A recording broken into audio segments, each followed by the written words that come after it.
আজকের রেসিপি কুমড়ো পাতায় চিংড়ি পাতুরি। চলো শুরু করা যাক।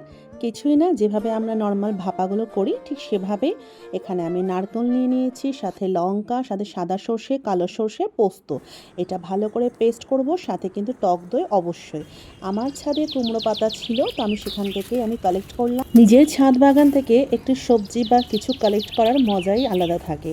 সাথে আরও কিছু ছাদে গাছপালা রয়েছে, সেগুলো একটু দেখিয়ে নিই। এখানে কামরাঙার গাছ ফুলও এসেছে কিন্তু, আর সাথে হয়েছে এখানে বেদানা, এখানে পেয়ারা, এই চার্লি দেখো উকিঝুঁকি মারা শুরু করেছে।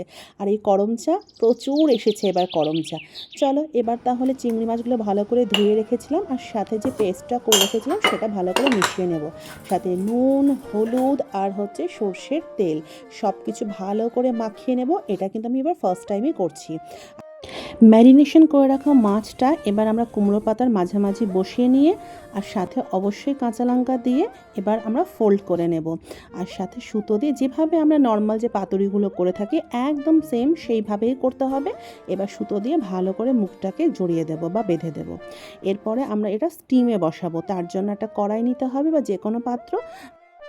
স্টিম করার জন্য একটা স্ট্যান্ডের ওপর এরকম একটা প্লেট বসিয়ে দিলাম, আর একটা একটা করে পাতুরিগুলো এর ওপর স্টিম হতে দিলাম। 25 থেকে 30 মিনিটের মধ্যে এই পাতুরিগুলো কিন্তু সুন্দরভাবে স্টিম হয়ে যাবে। তারপরে আর কিছুই না, এবার সুন্দরভাবে চেক করে নেওয়ার পরে পরিবেশন করো। খুবই চটজলদি আর খেতে হয় অসাধারণ। আমাদের বাঙালিদের তো পাতুরি একদমই প্রিয়, তাই না? চলো তাহলে আমি আজকে ট্রাই করলাম, খেতে কিন্তু হয়েছিল অসাধারণ।